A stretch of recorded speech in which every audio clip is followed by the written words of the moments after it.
ka masaya sa sapat lang. Hindi mo alam na kapag napakarami na nasa iyo, maraming nawawalan. Ganun naman ang totoo eh. Di ba? Isa lang mananalo ng maraming pera. Ang daming nawalan. Okay? Kaya nga meron ka lucky number. Lucky grip. Pag mag-e-exam, bar exam, board exam, pumunta sa akin, Father, pakinggan yung lapis. Ha? Yan ba yung nag-aaral? Siguro ikaw na nag-resto. Ikaw yung nag-aaral ba? Ikaw yung sasagot. Pag bilis kayo lapis mo, naglalagay mo ng ito. Ikaw ang mapabasbas. Hindi yung lapis mo. Yes mo, point bro? Okay? Pagkatula mo ang Diyos, nag-aaral ka, di ba? Nagdasal ka naman, papasa ka. At bago ka pa umupo sa upuan mo, nandun lang Diyos. Ang dinadasal, Lord, sana yung pinag-aralan ko, di masayang. Sana lumabas yung pinag-aralan ko. Yun, pwede. Pero yung parang, eto, swerte sa akin to. Ito pinipili ka, kapatid. Mas makapangyarihan ng Diyos kasi dyan. Pag-isip ka, kailangan ba talaga marami? Kaya ka nagsusugal, no? Kaya ka nagkakasino, no? Kasi gusto mo marami. Ayaw mo ng sapat lang. Pag namatay ka naman, walang-wala ka rin. Next, occult places. Gusto pumunta sa mga Banaaw. Occult places, yung mga kung sa naglalaro ng Ouija board, spirit of the glass, mga abortion clinics, yan. Occult places, kung saan may pinatay. Alam nyo, meron akong pending na kaso ngayon. Kapag-list po sa akin ng bahay, papa-exercise, kasi merong nagbaril. So ngayon, occult place na yun. Okay? Kaya pa ninyo? Kaya pa? Occult practices. Pagsitabi ko sa mga engineer dito, sa architect, kung kayo tinatamaan, nagagalit sa akin, very good. Pero sasabihin ko sa inyo, hindi tama ng ginagawa ninyo na paduduguan yung pundasyon ng bahay o ng building para daw walang aksidente. Dapat hindi tumawag ng parang groundbreaking. Ano naman kinalaman ng dugo, ng baboy, ng kambing? Alam niyo ba yun? Bubukusan daw ng dugo, yung foundation, para daw walang aksidente. Kasi occult practice yun. Kaya kung sa susunod na pagkakataon, magpapagawa kayo ng bahay o building, bantayan nyo. Sabihin nyo, huwag mong patutuguan. Kasi kapag pinaduguan nyo, kahit bago yan, infested na yan. Binuksan mo yun. Kahit hindi naman pamamaraan ng Diyos yun. Tandaan mo nakapapasok ang diablo sa mga hindi maraan ng Diyos. Kung saan hindi welcome ang Diyos. Okay? Alam niyo, nakakatawa, house blessing, occult practice, after ng blessing. Father, pwede mo magpasaboy ng points? Walang problema sa akin yan. Basta lang kaya mo yung pamimigay ay para maging masaya yung mga bata at namimigay ka talaga ng pera. Pero para sabihin mo pa na, teka, sabi dapat papasok. O di, open na yun. Agets mo? Bakit papasok? Para daw papasok ang swerte. Kita mo, sila mo yun. Pero nagpapas blessing. Pero tinawag ang Diyos. Pero may occult practice siya. Kaya pag ako nag-dress ng bahay niyo, hindi ko naman tatanggapin. At pag sinabi ng Father, magpapasaboy ako tatanggapin ko siya, bakit? Wala ka pamimigay ko lang sa mga bata. Good. Pero aasahan mo, swerte mag-aaway kayo. Kasi hindi na sa Diyos yun. And finally, eto, taas ang kamay dito ng senior citizen. Mami na kayo, sabi naman kayo. Ipakita naman sa mga pumili. Very good. Alam niyo ba, dati tayo nasisisi kayo? Di ba ako senior, 50 years old pa lang ako eh. Madalas nasisisi ang mga matatanda. Bakit? Sa paglima na to.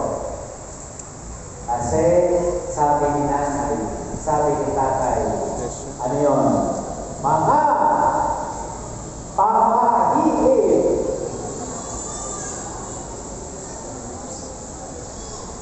Ako'y sawa-sawa na sa pamahiin.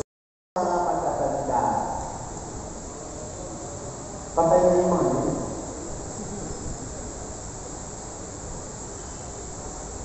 Tanong.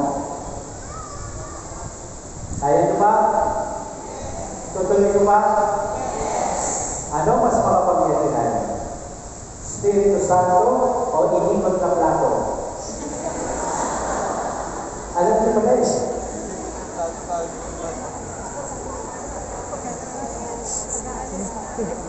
Ano ang mas makapagyatinan? Pagdarasal sa Diyos o pagputol ng rosaryuhan sa kamay ng patay? Sagot! Buti ko na ipahukay ang inang ko. Diyos ko na eh. Alam nyo, pag may namamatay, grabe po ang pamahiin natin. Abot sa ulo. At hindi nyo alam na kasalanan nyo. Hindi nyo alam na ito ay laban sa unang utos ng Diyos. First commandment. Hinahamon ko kayo. Kapag kayo nakaalala na kayo naniwala sa pamahiin, i-kumpisan ninyo. Sapagkat na hindi mo yan pinumpisan, wala. Bukod. Sa pag-iipanin ko ng 23 taon, sa triyong inalala o sa burol, wala pa nagkakit sa akin sa sasakyan.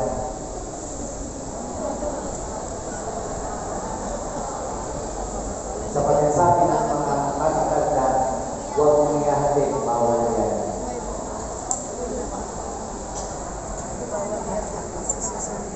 Lagi ako sinisita kapag galing sa burol, nagdala ko ng siopaw. Bawal daw kasi magluwi ng pagkain galing sa sakay. Eh, masarap yung siopaw eh. Bakit pa? Gusto ko lang sa kinabukasan. Humingi naman ako sa may-ari. Alam niyo kung bakit pinagpapawal lang? Sapagkat maraming magdarating. Huwag mong ubusin. Hindi ko maintindihan kung bakit bawal ikasal ang magkapatid sa isang taon. Ang tawag doon? Ganito, alam niyo? Insulto sa Diyos. Dati po kasi sa probinsya, once a year lang ang harvest time, kaya kaya nang magpakasal ng isang anak sa susunod na lang isa, sa susunod na anihan. Hindi dahil sa may mangyayari sa sama.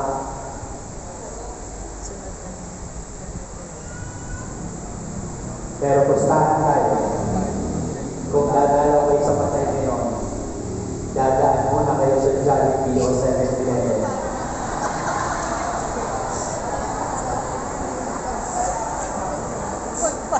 Pag sinabi ko sa kanya, Father, magpapagpag mo na kami. Kasalanan na. Alam niyo po, yung pagpag na tinatawag na totoo ay saan yun ng panalangin in the form of a prayer. Yun po yung tinatawag na cleansing prayer. Kaya kahit nag-dumiretso kayo sa bahay galing sa Coron, pag-cleansing prayer kayo, ano ba yung sa inyo? Okay? Sa mga nandito ngayon, huwag kayong aalis sa gabi tayo ng cleansing prayer mamaya.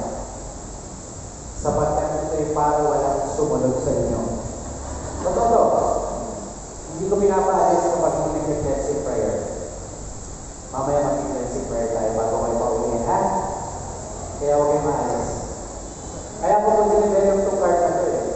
cleansing prayer dito, protection prayer sa kanila. Yung protection prayer, protection para sa pamilya, pag-isip sa umaga. Bago matulog naman, cleansing prayer. Gusto niyo nito? Pili kayo daw doon. Kaya sa kanila ito. Pinapapromote ko. Mamaya papaalam ko sa wala. Okay. So yun na. Yun ang tunay na pagpapag. Prayer. Cleansing prayer. Amen? Okay. Yung pangalawa, huli na to. Mamaya tuloy-tuloy na. Bakit hindi mo inibitahan ang kalaban, pero pwede rin pinadala sa'yo? Iba naman yun. Yung una, inibitahan mo dahil naniwala ka sa mga occultismo, places, things, beliefs. Pero posible naman, kaya may infestation, kaya may oppression dahil pinadala sa'yo. Anong paraan? Okay. Una, witchcraft. At may mga taong kaya gawin ito. Sa Tagalog, kulang. Kumain na kayo? Anong kulang kayo? Okay? Kulang. Kaya mag-iingat kayo sa mga makakagaling nyo. Kung hindi kayo protected, tatamaan kayo ng kulang. Kaya mahalaga protection prayers nyo. Ha? Tatamaan kayo ng kulang.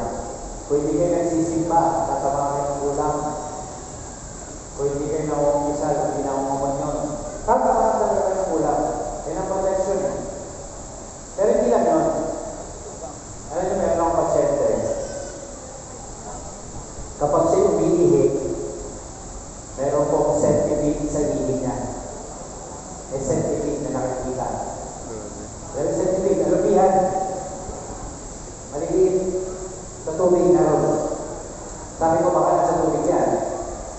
Di po, Father, galing sa akin.